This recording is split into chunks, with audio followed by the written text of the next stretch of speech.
Are you feeling warm? Because if you're not feeling warm, my job is to help you get warm ahead of the Calgary Flames taking on the Winnipeg Jets on this Saturday night. Hockey night in Canada, and we are here for the Warmies, coming to you live from the Sports Interaction Studio. It's going to be a game. The Calgary Flames, they are coming off a victory, a 2-0 win over the San Jose Sharks at the Saddledome on Thursday. And tonight they're taking on a Jets team that, despite being in the Western Conference playoff picture, has more than a couple of holes in their game.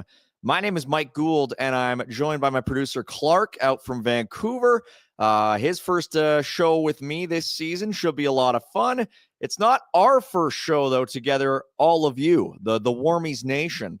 And as you know, we have been taking suggestions for a nickname for this show. Matt C. in the chat. Thank you, Matt C., for tuning in. Has anyone offered up an opinion on the name Warmies yet? No. It's fertile ground, Matt C. So get in while you still can, because people are rushing. I can hear them already. They're rushing over themselves to give their opinion on the name the Warmies. Thanks so much for joining us. We want to tell you a little bit more about what is up for grabs tonight. The Flames, again, at 5-12-2. And we're going to take a look at the money line, just starting off from Sports Interaction. Every game is your game when you bet with Sports Interaction. From puck drop to overtime, you can bet with Canada's homegrown sportsbook.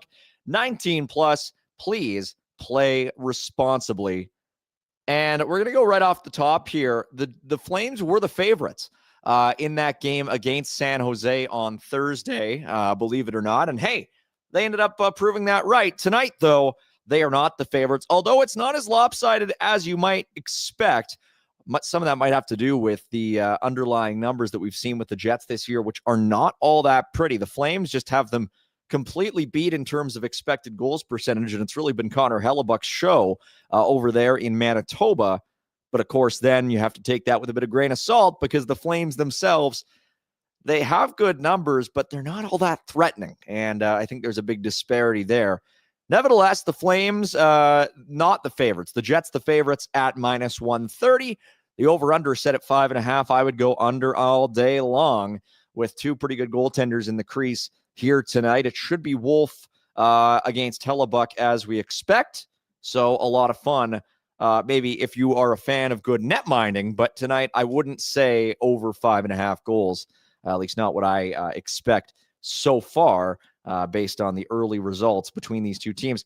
Looking at natural stat trick just right now on my computer, the Winnipeg Jets entering tonight's game, dead last in the NHL in 5-on-5 expected goals percentage, 41.87%. That is a real rough differential. Scoring chances on the year to date at 5-on-5, they've been outchanced 414 to 297 at 5-on-5. That is something absolutely crazy. I mean, what are you getting from this Winnipeg Jets team? Well, in the early stages of this year, it's been all about Connor Hellebuck. The Jets are a team that has lived and died by its goaltending over the last few years. This year looks to be no exception. They have a +10 goal differential somehow, despite being a 5-on-5 team that looks to be struggling a little bit. They're not really playing at the top of their game. So we'll see. We'll see what they can do. We'll see what the Flames can do. The Flames, of course, are a team that needs a lot of help scoring goals. And when they're going up against somebody like Connor Hellebuck, it'll be kind of tricky. We do have a Super Chat, though. We want to get to it. Super Chat's brought to you by the Youth Centers of Calgary, a place where kids can be treated right, pretty much, where they can get the attention they deserve and that they so badly need. Dylan Simpson, our buddy, $2. Nothing ever happens. Mostly because Mike is bad. Dylan, you've hit the nail right on the head, haven't you? I'm bad. Nothing ever happens. It's just the refrain that I live by. Nothing does happen. Nothing has happened. Nothing ever happens. The Flames have made one trade in the last 12 months. Really one trade in the last 18 months. It's really only been the Frost-Farabee trade. Before that, you have to go basically all the way back to the previous draft, where they made the Markstrom and Mangiapane trades. Aside from that, player movement in Calgary has been pretty sparse over the last little while. Of course, they had the big 23-24 season. and they moved 6 guys that year. Since then, it's been a team that has very much been in the wait and see category. And I don't know. I think they have waited, and I think they have seen all they need to see. You know, one win against the Sharks be damned. It's a Sharks team that was maybe bottom 3 single game performances I have ever seen for any team relative to their opponent. I mean, I don't remember the last time that we saw a team in the NHL struggle to execute on short range passes that heavily. And for as much as the Jets have struggled to overcome losing Dylan Samberg early, for the whole year so far, for as much as they have struggled to adapt with their defensive core being a little ravaged, I don't anticipate we're going to see the Jets struggling as much as the Sharks did to string together 6-foot passes to the extent the Sharks did last game, where we were seeing the Sharks tumble over themselves to hand the Flames the puck. We saw Blake Coleman score the only goal against a goaltender in that game, and it was directly as a result of Sam Dickinson making a play that I don't think would have flown in the OHL, let alone in the NHL at his own blue line. So we'll see. I mean, the Jets, again, they've had their own struggles. They have not been a perfect team in the early stages of this year, but they have already gotten one over on the Flames this season. And I would not be surprised if we saw them get another one over on the Flames tonight. We'll take a look at the lines for the Flames. They're really not a whole lot different than what we saw the other night against San Jose.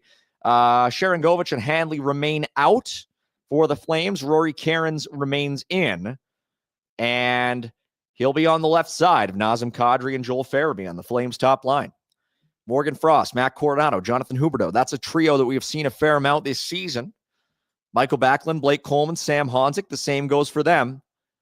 And Connor Zary, who was very noticeably frustrated in that last game and had an article out today where he was talking about he tries so hard to do the right things and make the little plays and make what needs to happen, but he admitted it's frustrating when you get off the ice, when you get back into the locker room after a game, and it's, again, zeros in every statistical category. That's a tough weight to carry for any player. And I think a lot of the Flames players have felt that weight on them this season. And for Zary, he has 1 point in his last, I think now it's 16 games. And he's in the same boat as Sharangovich and Morgan Frost to an extent, and Joel Farabee to an extent, and Matt Coronado to an extent. But all those guys have at least twice as many points as Connor Zary. So we'll see. As Matt C. says in the chat, there's no reason to mess with a winning lineup. And the Flames did win their last game. Vitaly G asking a good question. Zary needs Pospisil on his line. Any updates on Marty Pospisil? No. There really haven't been any updates on Marty Pospisil, and it's too bad. Just signed a 3-year extension. Hopefully looked like he had his injury issues behind him. And now we're at the point where there's really been no update. And with Marty, we all know the injury history behind him. And in this sort of situation, no news is not good news. You hope that he can get past this. But in a season like the one the Flames are having, also no real need to rush him back. And we hope for the best for Marty, because when he's on, he can be a real good difference maker. And the details just really haven't been there. So we don't know. And hopefully we get to see him at some point this season. But again, Ryan Huska has not really commented a whole lot on the specifics around Marty Pospisil. The defense pairings to the Flames, they're going to remain the same here tonight. Kevin Ball, Rasmus Anderson, Mackenzie Weegar, and Yan Kuznetsov, Jake Bean, and Braden Pahal. 3 pairings that played reasonably well in the last game. Kuznetsov has been really good since coming up. Another testament to the idea of bringing up these guys, seeing what you have. He and Rory Cairns should get another test in a big way tonight. More on Cairns. He was strong, I thought. He was a solid, I would say, gentleman 6 out of 10 in his season debut with the Flames. Made some nice passes. I thought he lost maybe a couple more 50-50 battles than he won, but he was in the fray, and hopefully he can build on that again tonight with a strong performance. We'll talk a little bit about the Jets as well. They beat the Flames 5-3 earlier this season out at Canada Life Center in Winnipeg. If you've never been to Canada Life Center, nice little barn, a little more intimate than most in the National Hockey League. And we can pull up the Jets' orientation up front. It's a good lineup, albeit with one big hole down the middle. They don't have that number 2 center that you would want to have if you're a contending team. Jonathan Toews, God bless him, has, I would say, struggled to fill that void at times this year. The Jets have been looking for somebody to fill that hole for years, and we'll see if maybe this is the year where they can finally find maybe a more long-term solution. As it stands, though, their top line is as good as any in the league. Mark Scheifele, Kyle Connor, and Gabe Vilardi. And then you got Vlad Nemestikov and Cole Perfetti on the flanks with Toews on that second line. And getting Perfetti back after a long injury absence, a big thing for the Jets. He's a very, very talented player. And speaking of injury absences, Adam Lowry back on the third line between Nino Niederreiter and Alex Iafallo. And what a luxury to have Gustav Nyquist and Tanner Pearson on your fourth line, with Parker Ford, who's a bit of a little wrecking ball out there, slotted in between them. On defense, the Jets are a little battered up, obviously being without Dylan Samberg. They've got Josh Morrissey and Dylan DeMello, though, the ever-steady top pairing. Samberg listed there with Neil Pionk, and then Logan Stanley and Luke Shen over on the third pairing. So it's really good for the Jets that they get Samberg back. They got him back a couple of nights ago, but they have really struggled in his absence to start the season. So maybe we'll see. Maybe it's going to be a process where they get back into a rhythm now that their pairings are reunited, and we'll see how that sort of pans out tonight against the Flames, a team that, if you're the Jets, you're saying maybe this is a team that we can play to get back on track. Because, as we mentioned, their underlying numbers really not very strong over the first 5-6 weeks of the season. We want to see more super chats. We want to see more in the comments. Marvin making a good point. He thinks Cooley deserves more starts. Devin Cooley's numbers this year among the top in the National Hockey League in terms of save percentage, in terms of goals against average. Hasn't gotten a whole lot of reps, though, and a lot of his outings have been in relief, or at least a couple of them have been.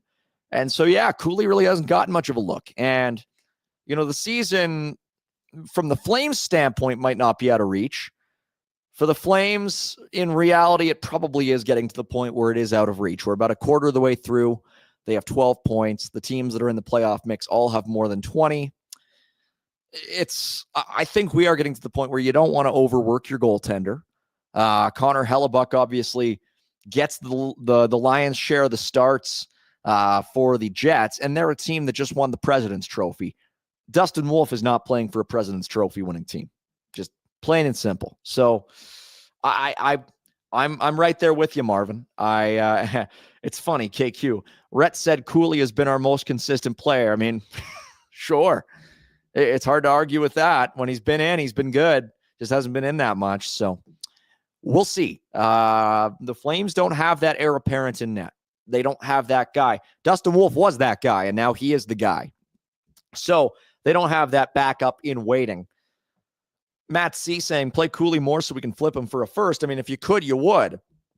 But at this point, with nobody else really establishing himself as the goaltender in waiting, the backup in waiting behind Wolf, you probably just give Cooley a 1 or 2 year extension when the time comes.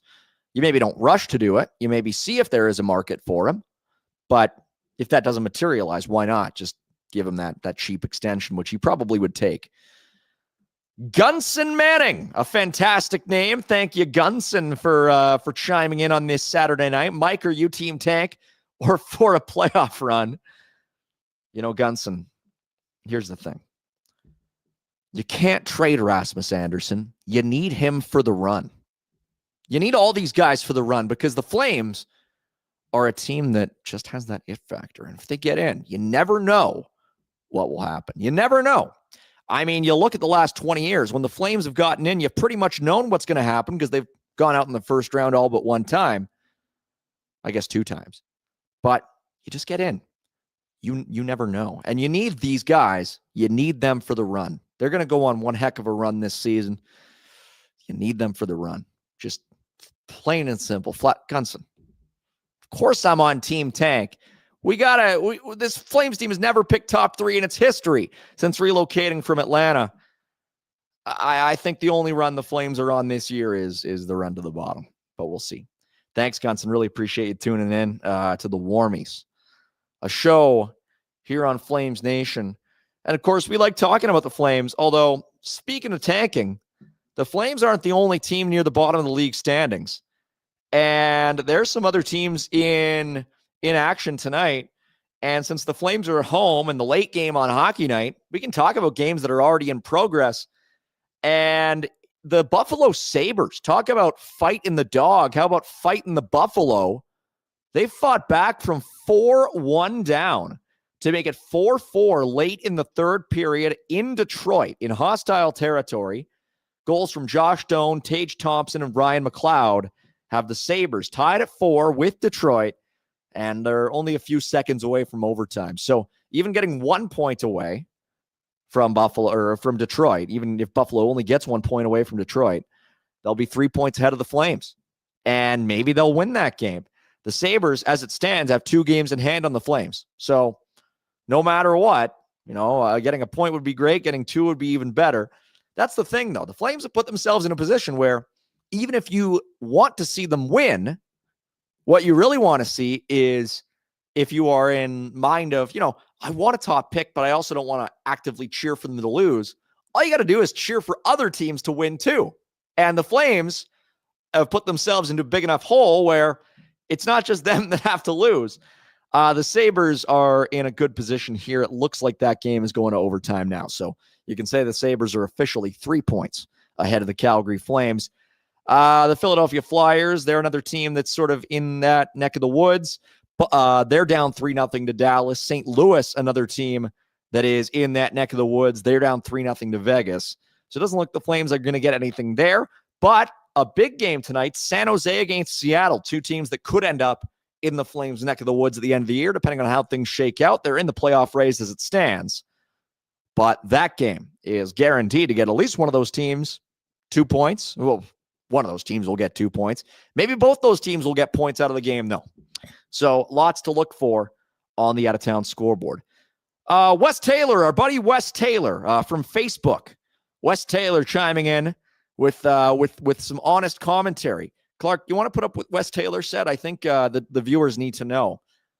We're just going to leave that there because Wes, you're absolutely right. And we appreciate you tuning in and showing folks that you willingly tune in to watch a moron on your Saturday nights. Wes, I'm glad that this is the top of your priority list. Thank you for tuning in. Cheers, buddy. Some other good games on the storyline tonight. The Calgary Wranglers in Henderson, Nevada, where they're up 2-1 on the Silver Knights down there. And it looks like they've gotten a couple goals. Looks like Justin Kirkland has scored for the Wranglers in that game. Good for him.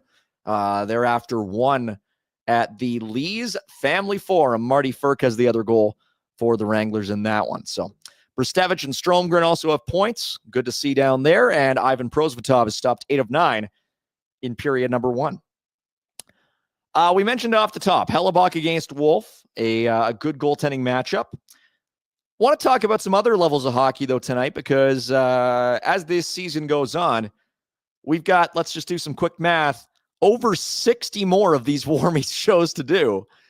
And you'll understand if we don't exclusively talk about the Flames the rest of the way. Although tangentially, we're not going to talk directly about the Flames exclusively, but we will talk about maybe their prospects, some of their prospects, because the Flames did make 2 first-round picks. We wish they made 2 first overall picks, but they made 2 first-round picks in this last draft, going head-to-head this weekend. Not Notre Dame, North Dakota against Arizona State. And it's been a bit of a trying season for Cullen Potter, who the Flames picked at number 32 overall using the draft selection they received from the Florida Panthers in the Matthew Tkachuk trade. Potter, a sophomore at ASU, despite only being 18 years of age, won't turn 19 until January. Playing at ASU, still a very much on the up-and-up program in the NCAA, playing in the NCHC. They've got a great rink, Mullet Arena. You might have heard of it. Used to be an NHL rink. Now it's just a college rink. And Arizona State in action tonight against North Dakota, and Cullen Potter getting his second goal of the season. Clarke, I think we got it queued up. Let's show the folks Cullen Potter's second goal, because Arizona State ended up winning that game by a 4-2 final score. Potter ended up a -1 somehow, but he did have 3 shots on net and his second goal of the year. Clarke, do we have that one queued up? Something? Maybe. Yeah, you bet. Coming in right now. Here we go. Coming in hot. Thanks, Clarke. That's his dulcet tones. #1 power play in the country last year. Clicked along at about 30% at the end of the campaign. And they tie it up on a wrister by Potter. Well, Coach Power, that is a nice little young man to snipe. score some more goals. A nice little snipe over at the Engelstad Arena in North Dakota. Cullen Potter going upstairs. Playing at ASU, it's an interesting program. I remember doing our live draft show with Kent Wilson back in June and saying, my only concern about a player like Potter, I got no problem with drafting a player of that profile in the first round. Amazing speed, tons of skill, pedigree, son of a former U.S. Olympian. The same time, though, you're playing at ASU, and I just don't necessarily know what it'll do for his development. The track record of graduating NHL players just isn't as robust by nature of it being a newer program. They've graduated Josh Doan, who has turned into a very, very good NHL player. In my opinion, a player who Utah should not have traded to Buffalo. And also, they graduated Joey Decord, who played for them before they were even a conference team, way, way back. So it's not a real established pipeline, and you wonder a little bit about, the development program and whatnot. Still, it's ASU. ASU is a very big school, and they've got good, resources there, and they've got a decent coach and a very, very nice facility, even though it's not an NHL facility, but a very nice NCAA facility. And so good to see Potter sniping one there. Cole Reshny's having a good start to the year as well. And you'll wonder what the plan for Potter is, if he's going to stay at ASU for another season, if he's going to turn pro, if he's going to enter the transfer portal and maybe stay for his junior year and try to compete for a Hobey Baker somewhere. It remains to be seen. But either way, good to see Cullen with a nice little snipe there. Not getting a greasy goal, not getting a garbage goal, a goal scorer's goal. And Ethan Wittenbach, another guy who's having an amazing start to the year, a Flames 5th-round pick, I think up to 15 points in 13 games. The Flames have some good players playing NCAA hockey. You should keep tabs on it. We're going to keep tabs on it as the season goes on the Warmies, show you some snapshots from those games. Folks in the chat are talking, and they are talking about the Buffalo Sabres because in overtime, it is a Matthias Samuelsson winning the game for Buffalo. So they're now a full 4 points up on the Flames, and maybe that'll be the fire starter that the Sabres need to maybe go on a bit of a run here. They've got so much talent, just waiting to see when it'll all come together. That's a statement win for Buffalo, coming back from 3 down to beat Detroit. Good for them. You want to see playoffs in that city. They're a good market. They deserve it. Their fans have been through so much. They've got legit good players, and I want to see them succeed.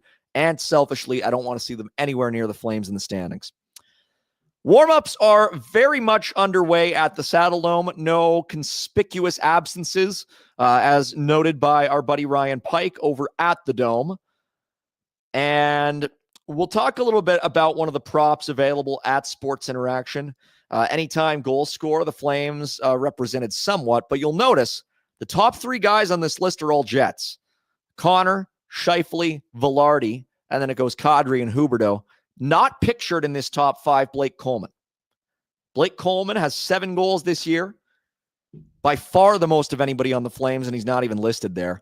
So go find Blake Coleman in there. Maybe give him a little tap.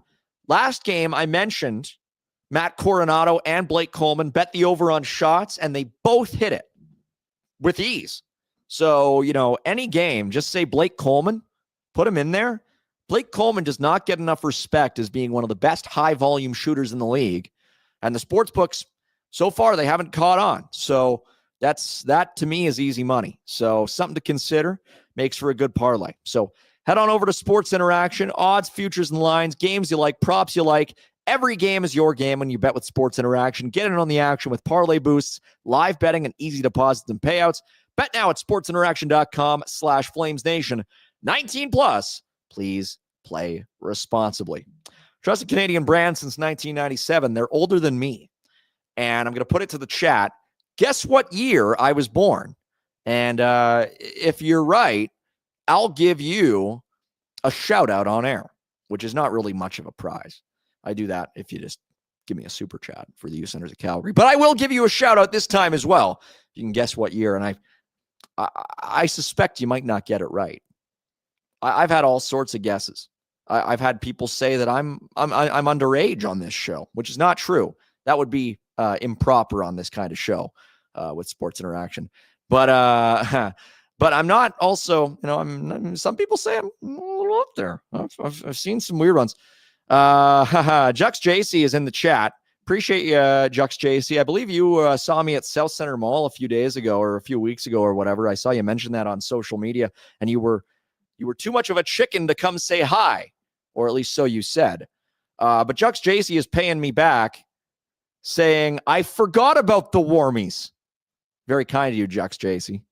We appreciate you tuning in now that you've got it back in your head that we do this show. It is one of our shows. We do this show. We're doing it every game. Although it's only been done 3 times, including tonight. So we do forgive you for forgetting. But we appreciate it, Jux JC. Ryan Pike. Oh, and before we get to Ryan Pike, let me say his name loudly again in a second. Jux JC said, I seemed like I was in a rush. I was at South Center Mall. You know what I was doing? I was buying artisanal meats and cheeses in a box off a shelf. They weren't even refrigerated. I was like at Hickory Farms, not a sponsor. And I was getting charcuterie materials for my house, not for guests, but for me to cut at 11:30 at night and eat by myself. So that's what I was doing. I was most certainly not in a rush. And rest assured, I'll be back there in a couple weeks to do it again. So if you see me there, say hi. I'm not doing anything important. The only important thing I do is the Warmies. And on the Warmies, we've got our buddy Ryan Pike, who, let me do that over again. Ryan Pike, who mentions that there's a lot of Jets jerseys in the crowd tonight. Not entirely surprising. Wonder if my buddy the Goose is in the crowd tonight. Pike also adds, and the media elevator is still broken. So that's tough. That's tough, Pike. Did you break it? Or we want to know if Pike is responsible because it seems like he's around the scene. He's on there. He's in the middle of it. And maybe he'll be the one to fix it. We'll see. Jack Rosa, our buddy, nails it. Jack Rosa, a good pal of mine. He was he's a former SAIT student who helped me out a lot with the Okotoks Oilers last year, the good Oilers. And Jack just has it absolutely nailed. Millennium baby. It's true. I'll be 25 this weekend. It's a little scary. Turning 25 in a few days. It has me a little contemplative, because I know that being 25, if I haven't accrued 80 games of NHL experience by now, by the time my next contract runs out, I'll be eligible to become a Group 6 unrestricted free agent. And that's just weighing on me. I don't know what to make of it. I really need to get back in the lineup soon so I don't lose my RFA status. So thanks, Jack. Appreciate you tuning in, buddy. You've always been a great sport. And we thank you for being on the show tonight. The Flames against the Jets coming right up. Everybody in the chat providing some good material tonight. We really appreciate all that. Flames are having a weird start, though. Like, when was the last time you saw the Flames this low in the standings? We've seen them up. We've seen them in the middle. I mean, I guess the 23-24 season when they drafted Zane Parekh, but I don't really know. This is newfound territory, and we are in the middle of something that might lead to things the Flames haven't really experienced before. And there's already people in the chat talking about Gavin McKenna. Of course, I think we're going to be talking about Gavin McKenna every single show until the rest of the year. The thing that I wonder about, though, is this Ivar Stenborg fella playing over in Sweden, and his numbers are up there with guys like Daniel Sedin and Lucas Raymond and another sort of winger around the same size, slightly slight, like Gavin McKenna is, but just playing over in Sweden. And I wonder, there's been all this stuff made about Keaton Verhoff. I wonder if Ivar Stenborg will be the guy who challenges Gavin McKenna as the season goes on. I mentioned on the last show, Gavin McKenna has been averaging 4 shots a game over at Penn State. For whatever reason, it has yet to translate to consistent production. I still think it'll come, but it does serve to remind folks that if the Flames do end up finishing last, which if the season ended today, they would, they might have some good choices. They might have some options where even if they miss out on Gavin, which we all hope they don't, there will be things available to them regardless that'll be of a much higher caliber than they have experienced to this point. So again, they're the sort of pieces that make teams just look better by association. Now, I said that before the last game, and Max Celebrini ended up playing on a Sharks team that looked like they were playing under the influence. But still, you get these guys so they can make you more competitive. And there's no disputing the Sharks have been a more competitive team than the Flames this season. Well, some good stuff in the chat tonight. We really appreciate y'all tuning in. We're just about 5-10 minutes away from opening puck drop at the Saddledome. I think this has been another good edition of Warmies. I think the Warmies, it's really getting warm. If you're not feeling warm out there, I haven't done my job. And I think I'm feeling warm. Y'all better be feeling warm. The Flames are sure feeling warm. I don't know if I had anything to do with that, but in any event, we thank you all for tuning in. We thank Sports Interaction one more time. Sports Interaction brings you closer to the action with real-time betting. You can bet while the action unfolds with 100-plus markets per game, including player props, futures, and more. Build your bet with same-game parlays from a trusted Canadian brand since 1997. That is Sports Interaction. Jack Rosa with one more question in the chat. Mike, what do you think of Ignition 30? Ignition 30 kind of sounds to me like I'm trying to think, like almost like an EP from a grunge band or something. Yeah, I'm listening to Ignition 30. I have them on my SoundCloud. I don't know. To me, it doesn't sound like a warm-up show. To me, it sounds like maybe an additive you put into the diesel tank of your car. I don't know. I'm not as hot on Ignition 30. Ignition 30 doesn't make me feel warm. Stephen Cummings saying, no takers on the pyre, huh? That's a very pointed question, Stephen. The pyre's all right. It doesn't make me feel warm. Doesn't make me feel warm just yet. It makes me feel a little, slightly toasty, but not quite there. I don't know. We've got some other stuff to go over. We're still workshopping it. And before we head off, our buddy Ryan Pinder's in the chat, and we always have to give Pinder the shout out when he decides to pop in because he's a good boy. He's a real good fella. Heating up, Mike. Is that a direction? Is that a description of how you're feeling? I'm either way. Pinder, we appreciate you chiming into the chat. And folks, we want to hear your feedback because we've been discussing it behind the scenes here in the Warmies in the Heat Factory. We're gonna maybe decide throw around some ideas for getting people on this show. Pinder could be one of them. We could get some Pike Bombs live from the Saddledome. Probably starting this coming week, we're going to sprinkle in some exclusive Saddledome level Warmies content. Maybe we'll get some live video feed of the Warmies exclusively on Warmies. Wouldn't that be something? Stephen Cummings saying, see you in the afterburner. You're not going to see me. You're not going to see me. Tonight it's the End of the Dome boys. They're going to have a great show. The other Mike, he's going to be on there. And just chilling. Where is Jack? We don't know. Jack is somewhere. He's out there in the cosmic fluid that surrounds and envelops us all.